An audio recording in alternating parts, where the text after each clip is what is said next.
My name is Blake Aldridge. I'm a water education coordinator with the Upper Trinity Regional Water District here in Louisville.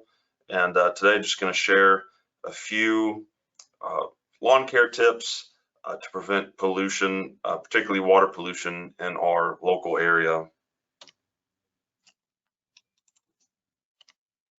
So a little bit about the water district itself. We were created in 1989, like I said, headquartered here in Louisville, and we're a regional water and wastewater provider for it's actually 29 communities in Denton and Collin counties. And you can see these are the communities that we serve within our service area. Most of those are located south of Denton in southern Denton County, but the communities in northeast Denton County and the city of Salina and Collin County are all rapidly growing as well. So we have currently serve about 320,000 people or so with drinking water. Here are our current water sources. You can see at Lake Louisville, we have our 2 water treatment plants located at the south and north ends of Louisville Lake. Ray Roberts Lake also is connected by the Elm Fork of the Trinity. We also have a joint pipeline with the city of Irving to bring water from Chapman Lake over to Louisville Lake. And then we are, just as a couple weeks ago, working on building Lake Ralph Hall, which is a new reservoir that hope to have completed and filled and being able to deliver water by 2025 or 2026, depending on how the rain falls. So in the decade 2010 to 2020, the Dallas-Fort Worth area added 1 million people, and we're expecting to add another 1 million in the next decade by 2030. So that means a lot more rooftops, a lot more concrete, and a lot more people, a lot more lawns that we're going to have to really consider the way that our lawn care practices in particular is the focus of today's talk, but lots of different things to think about to protect our water quality. So this is a graphic that we had developed a few years ago showing what we call the urban water cycle. So seeing the top left corner, it's where the rain is falling onto the watershed, and that flows eventually to Louisville Lake. We treat the water, now it's drinkable. We use water at our homes and businesses, and then that wastewater gets treated and put back into a creek or the lake, and so we can use that water again. But today we are focusing on the watershed area. So first we need to figure out what is a watershed. Well, you can see in this graphic, it's basically all the land area that drains to a single point. It's bounded by the higher elevation areas with divides. On the divides, it kind of looks, think of it as a V. If it rains on one side, rains on this, this side, the water flow this way, other side, the water flow the other way. So you can see in the graphic how it's flowing above the surface and below the surface to this lake. We could also think of watersheds as a bathtub. So take the Louisville Lake watershed, for example. You think of the lake itself as being that drain hole in a bathtub. And this bathtub happens to be 967 square miles in size. So quite a large area that drains to Louisville Lake. And you can see it encompasses the city of Denton, lots of rural farms and ranches to the north and to the west, and also the rapidly growing areas of Salina, Prosper, and Aubrey. This is another way to look at this watershed, and you can see all the major creeks and rivers that flow into Louisville Lake, along with Grapevine Lake to the south of there. and their associated 100-year floodplains, which are you can see in those green shaded areas.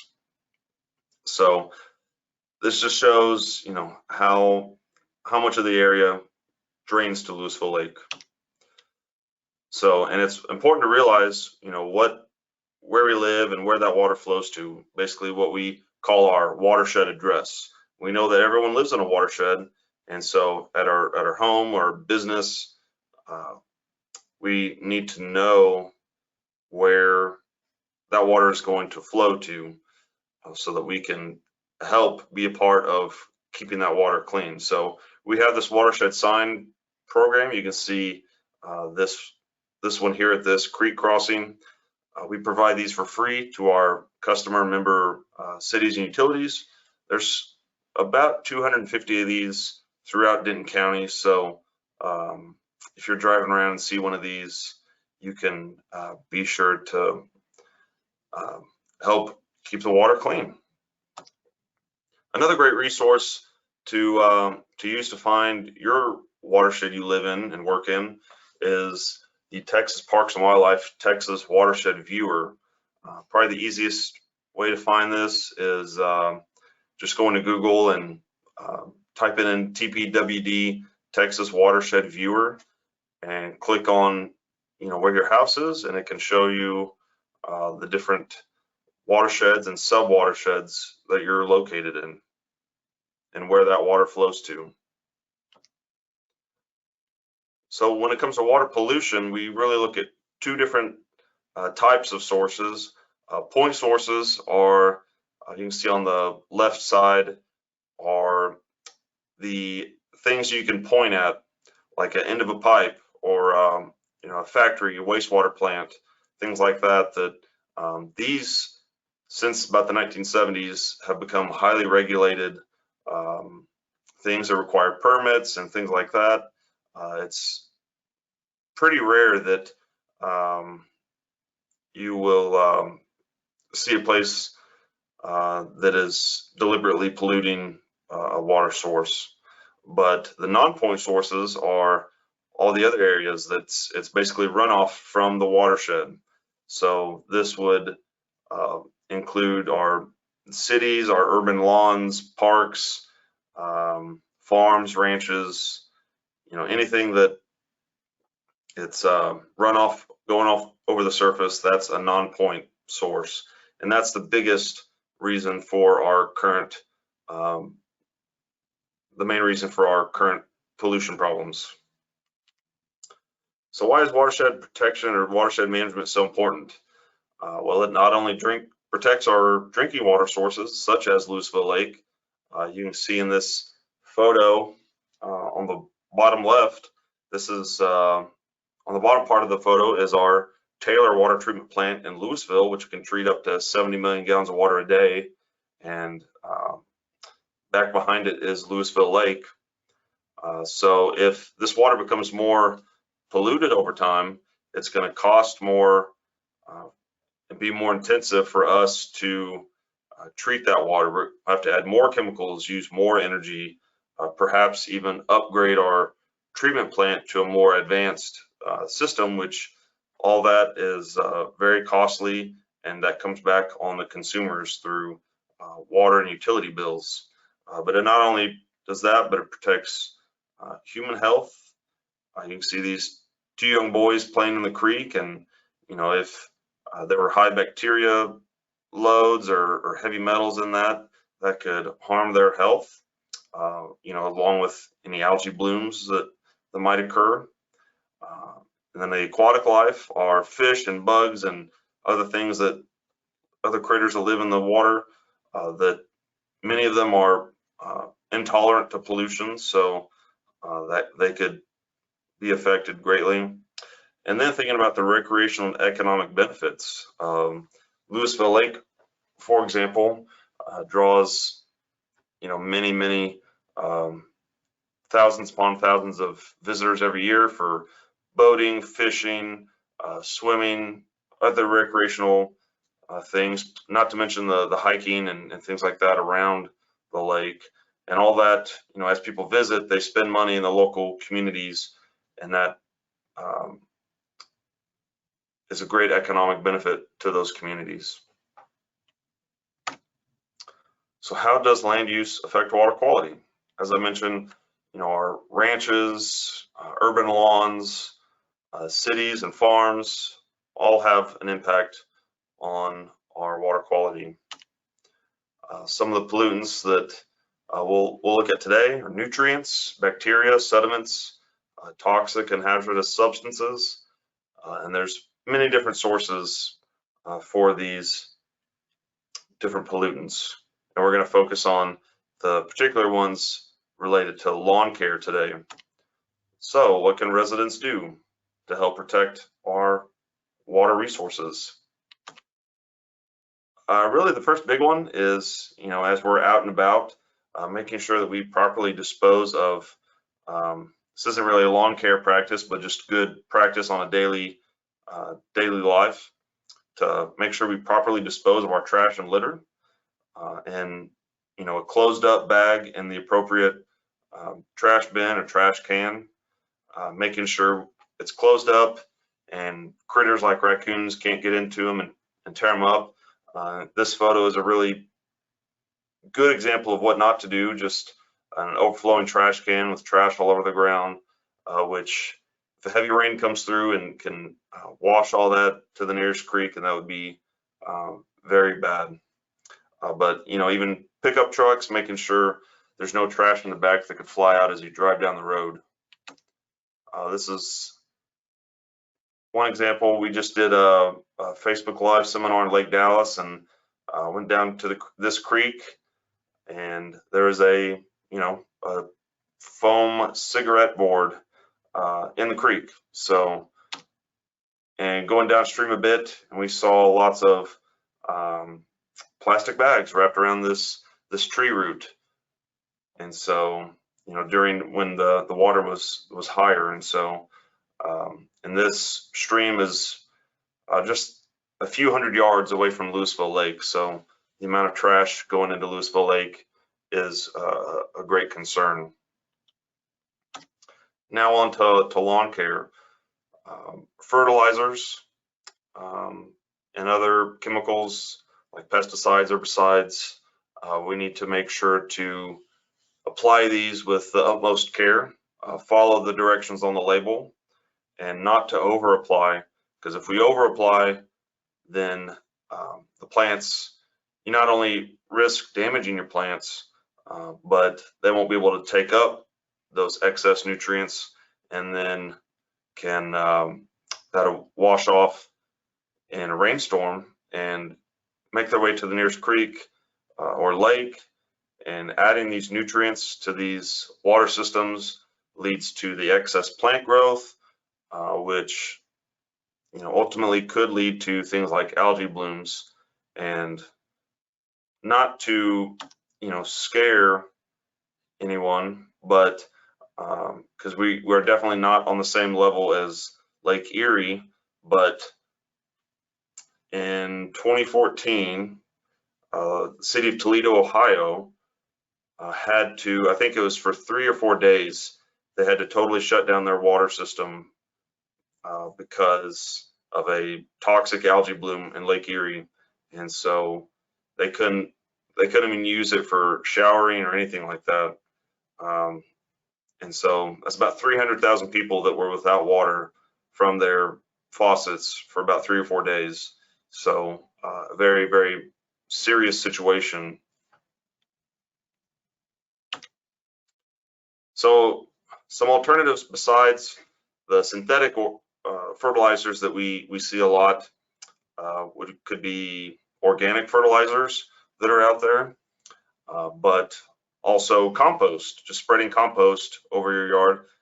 This is actually my yard, which you can see I've got some bare spots from foot traffic and things like that, but and it's not a great photo, but I just wanted to show that you can just dump some bags of compost in the front yard and spread that out, making sure the grass can pop through, and also aerating your yard will help especially with foot traffic problems like I have with kids running back and forth across the yard.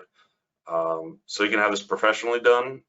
Come aerate your yard, where they basically just take plugs of soil out of the yard and just leave them back on the surface. Or you can go to, you know, your local hardware store, and there's a step aerator that you can buy, and just use it to, you know, make holes throughout the yard. That'll help with allowing the soil to spread out, heal from the foot traffic, and allow, you know, this compost and water to get deeper into the soil. Another great resource to look up is the Healthy Lawns, Healthy Waters program through the Texas A&M AgriLife Extension Service. This is an educational program that they put on with workshops in different parts of the state. They actually have some coming up in August, I believe in Dallas. I can't see that information, but they will have it in person and online. You can go visit their website, hlhw.tamu.edu. And so they do focus on lawn care practices as well, along with rainwater harvesting. And another big thing that they'll promote, which we'll also promote, is getting your soil tested, so you actually know what nutrients your soil is lacking. And you can figure that out by going to soiltesting.tamu.edu, and there's instructions on this website on how to get a soil sample to send to them. Now, when we look at mowing and actually, you know, doing things like that in the yard, some tips to really have a healthy, vibrant lawn is to set your mower to the tallest height. This allows more of the leaf blade to stay intact, and to, you know, the more leaf blade you leave, the deeper its roots can be, and the more area it has to do its photosynthesis to create its own, you know, food supply. Another thing is to leave grass clippings on the lawn to act as a natural fertilizer, making sure not to blow them out into the street, but rather sweep them or blow them back onto the lawn. Not leaving big clumps in everywhere, but kind of like the compost, spreading that evenly across the yard. And then, you know, a thing for disease prevention, like any fungal problems, would be to wait until the grass is dry before mowing. So what we don't want to see is, you know, if you mow and weed eat and then blow it into the yard, and it goes, and the next rainstorm flows down to the drain and to the nearest creek, it's not only unsightly, but that you're basically adding nutrients that into this water that is not needed. And so, I mean, imagine if everyone did this, then the type of problems we would have with our water. And these grass clippings are basically free fertilizer. So I know a lot of folks like to bag them up and throw them away, and that's okay, but you know, you're throwing away free fertilizer. So another thing to think about in the fall, or if you have live oaks, you know, the early spring, is same thing with the grass clippings. Leave your leaves on the lawn. You know, if you've got big leaves like you see in this photo, you can mow over them to cut them up into smaller pieces that will degrade or decompose quicker. Or if you have a compost pile, these would be a great addition to that. But once again, it's free nutrients. Another great thing for especially flower beds and gardens is to add, maintain 2 to 4 inches of hardwood mulch, not rubber mulch, hardwood mulch, to these areas, because they act as a blanket holding in soil moisture, preventing evaporation loss, basically maintaining moisture in the soil for a longer period of time. Also helps to a certain degree in suppressing weeds and other things from growing, but not totally, but it helps. And it also helps prevent soil erosion as well. We do have a publication that we worked on with Texas A&M AgriLife, and it was released last year. It's Water Efficient Lawn and Garden Care for North Texas. So it covers a lot of these topics. You can download it directly on that web address, or if you have your phone out and you can scan that QR code, it'll open up right away on your phone. This is a publication that basically starts from step one, soil preparation and things to add like compost or expanded shale, things like that to improve your soils, especially if you want to do a new flower bed or garden area. And then walks through the best native plants to select and the right type of plant to select, whether it's a shade-loving plant or a sun-loving plant, and which will all be low water use plants. And then a good size section on irrigation, sprinkler maintenance, and irrigation techniques, which I also do have a smart irrigation class on Thursday at noon. Same link, same GoToMeeting link, and I can send that information out after this as well. For our Creekside homeowners, or a lot of times this falls on cities with their or HOAs as they manage these areas, is to not mow all the way to a creek bank, allowing 10 to 25 feet or so as a buffer will help prevent erosion from these creek banks. You can see on this one, the one side that is heavily treed, that is not eroding as much as the other side that just has these small turf grasses. And we want to leave this area unmowed because we know that taller grasses and other plants that would come in will have deeper root systems, and those root systems are what stabilize and hold our soils in place. So a great example of this is from the city of Austin. They do this throughout their city, of about a 25-foot buffer on either side of their creeks. So this is before they implemented this program, and this was 1 to 2 years after they stopped mowing. Let me go back one. You can see the one tall willow kind of there in the middle part of the creek. Just keep an eye on that, and you can see what comes up around it.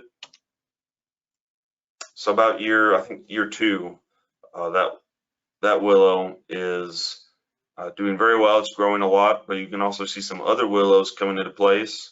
A lot of ragweed as well. And then another year or 2 later, you can actually start seeing some more diversity. These willows are growing up nice and big.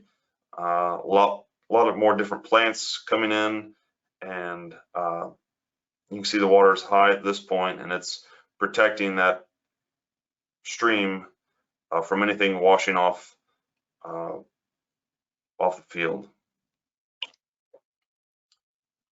So we do have a kind of a large picture plan in place. It's called the Denton County Greenbelt Plan. This is a voluntary plan for cities, landowners, developers, and residents in general to help protect water quality in our lakes. And it's mainly as a guide for preserving our creeks and rivers. But as we know, as we've been talking about, a lot of things that happen in our watershed are going to impact the quality of the water in the creek, not just what is there right next to the creek, but it all has a part. And so we do have 12 cities and other entities that have adopted this plan and are implementing that. And so I would like to mention Denton, Louisville, and Flower Mound, the 3 largest cities in Denton County, have adopted this plan. And so we're actively recruiting other cities to jump on board with us. So, if you have interest in, if you don't see your city on there, then feel free to reach out to me about, how you can go about encouraging your city or HOA or whatnot to join in this plan. Also want to mention that we do have a Watershed Partners program through, actually it's through the Upper Trinity Conservation Trust, which is a separate nonprofit that we work closely with to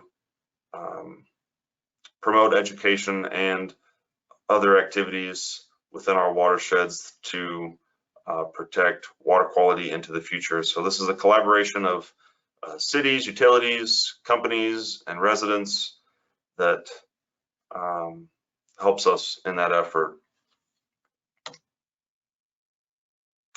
And just, watershed protection takes all of us. We all have to do our parts in our daily lives to protect and, just change some of the activities that we do to improve our water resources. So visit us anytime at utrwd.com. And if you have any questions, feel free to unmute or type in the chat box. And thank you for coming.